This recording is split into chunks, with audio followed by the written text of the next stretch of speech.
네, 오늘은 잠언 필사 12일차가 되겠습니다. 어제는 지혜자가 경계할 첫 사례 중에 성적 유혹, 그러니까 이 성적 유혹을 당하면 불행을 얻게 된다는 것을 삼중으로 강조하는 부분이 7절부터 14절에 이어졌고요. 오늘 부분은 굉장히 짧습니다. 15절부터 23절까지는 선한 부부관계를 통한 정결을 유지해라 라고 권면해 주는 거예요. 15절에 보시면 우물이라고 샘 이런 단어에서 출발을 합니다. 건조했어요. 그 건조한 조건의 근동사에서는 우물과 샘이 너무나 귀중한 자산입니다.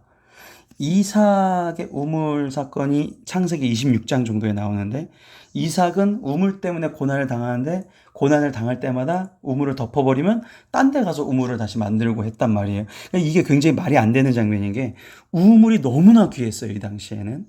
왜냐면 우리 가족, 우리 이 부족의 생명과 관련돼 있기 때문에 그렇습니다. 이 우물샘, 이렇게 중요한 우물샘이 뭐다? 바로 우리의 아내를 뜻한다라고 얘기를 합니다. 그래서 이 아내가 집 밖으로 넘치게 하거나 도랑물을 거리로 흘러가게 하게 되냐. 그러니까 즉 우리 아내를, 배우자를 소중히 여기며 배우자의 정절을 지킬 수 있도록 남편들이 처신하고 보호해야 한다. 이게 오늘의 주제입니다. 그래서 17절에 그 물이 내게만 있게 하고 타인과 더불어 그것을 나누지 말아라. 배우자하고만 사랑하는 관계를 가지고 그리고 합법적인 배우자와의 정결한 생활을 해라. 그러니까 중요한 것은 이게 명령이라는 거예요. 명령. 나누지 말라. 뭐 하지 말라.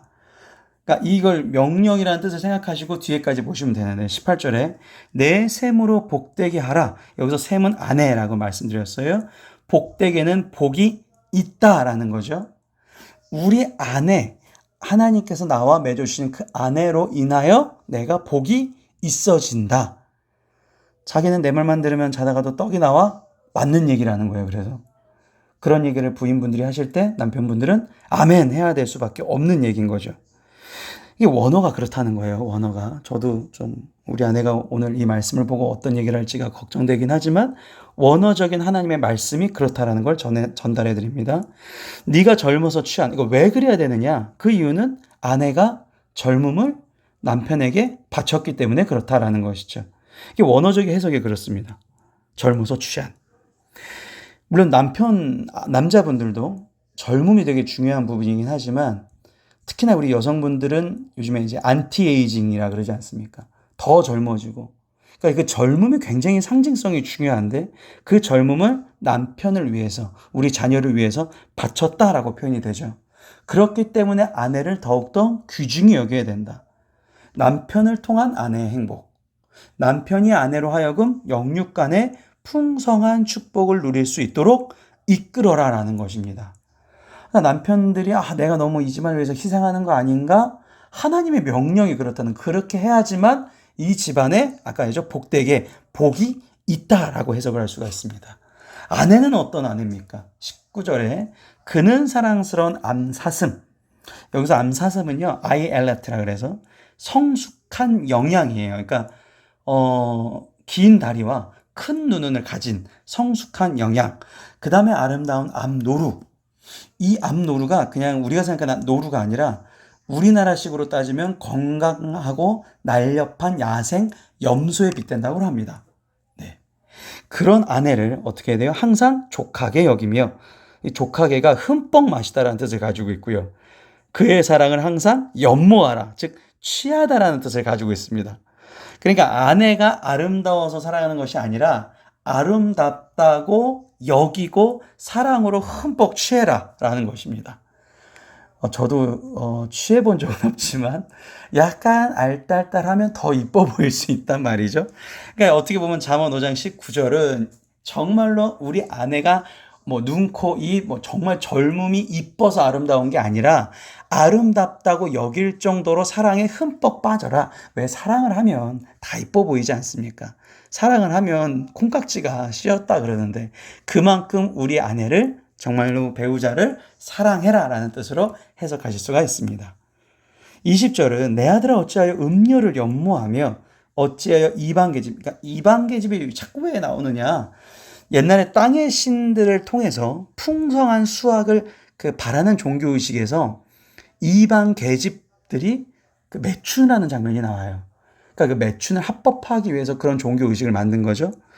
그러니까 이방 계집들이 그렇게 쓰였기 때문에 이방 계집이라고 이제 은유적으로 표현이 되는 것이고요. 뒤에 이제 가슴을 안 깼느냐라는 단어는 왜 나왔냐면 19절에 보시면 너는 그의 품을 항상 족하게 여기며의 그 품이 여성의 이제 가슴을 상징하기 때문에 이게 한 번 더 20절에 이렇게 강조한 표현이 되겠습니다. 21절 대저 사람의 길, 잠언에서 길이 나오면 이제 익숙해지셔야 되죠. 삶의 방법과 자세와 태도를 뜻한다 그랬죠. 이 삶의 방법과 자세, 태도가 여호와의 눈앞에. 우리가 코로나 시대에 살면서 가장 중요한 단어. 여호와의 눈앞에, 즉 하나님 앞에. 이거를 우리가 원어로 뭐라 그러는지 아십니까? 네 글자로 많이 들으셨을 텐데 코람데오라 그럽니다. 코람데오. 코람데오가 뭐냐? 하나님 앞에 있는 거예요. 내가 어느 때든지 이걸 이제 신학적인 용어로 신전의식이라 그러는데 예배당에 가서 예배를 못 드리지만 항상 나에게 있어야 될 것은 코람데오, 즉 신전의식이 있으셔야 된다는 거죠. 내가 아내를 대할 때도 하나님 앞에서 대하는 거죠. 그러니까 마치 내가 지금 있는데 아내를 장인 장모님이 노려보고 있는 상태에서 아내한테 그만큼 잘해줘야 된다. 이런 마음으로 봐야 된다는 겁니다. 이렇게 하면 신전의식이 있으면 뭐가 좋느냐? 그가 그 사람의 모든 길을 평탄하게 하시느니라. 그러니까 이게 NIV 영어 성경에 뭐라 나왔냐면 그가 그의 모든 길을 시험하신다라고 나왔습니다. 그러니까 장인 장모님이 이 사위를 시험하고 있는 장면이라고 생각하시면 되겠습니다. 22절 악인은 자기에게 악에 걸리며 그의 죄의 줄에 매인하니 하나님께서 인간의 악 자체 속에 이미 심판적인 요소를 담아 놓으셨기 때문에 우리가 하나님의 명령을 지키지 아니하면 악은 시작된다라는 것입니다. 악은 시작됩니다. 23절 그의 훈계를 받지 아니함으로 말미암아 죽겠고 훈계를 무시하고 받아들이지 않으면 죽게 된다. 죽는다라는 것은 하나님과 관계가 끊어진다. 그 다음에 심히 미련함으로 말미암아 혼미하게 된다. 심히 미련하다는 것은 내 마음대로 하는 거예요. 우리 아내보다 저 여자가 더 이쁜데 우리 아내보다 저 사람이 더욱더 나한테 잘해주는 것 같은데 내 육체의 정욕대로 내 생각대로 하게 되면 혼미하게 된다. 혼미가 뭐냐면 술에 취해서 비틀거린다라는 뜻을 가지고 있습니다. 하나님의 지혜대로 하나님의 명령을 무시하고 지혜가 나를 찾아서 이렇게 해라고 얘기했는데도 그것을 지키지 아니하고 내 마음대로 하는 일, 이게 미련하는 건데 내 마음대로 하게 되면, 그러니까 미련하다는 게 멍청하다는 게 아니라 내 마음대로 할 때 미련해집니다. 그러면 어떻게 된다? 이 사람이 술에 취해서 비틀비틀 어디로 갈지 몰라요. 인생이 어떻게 될지 모르고 불안해 보인다는 겁니다. 오늘도 하나님의 지혜를 받기 위해 이 잠언 필사를 시작하신 여러분들을 주님의 이름으로 축원합니다. 지금까지 샘터교회 윤유한 목사였습니다. 감사합니다.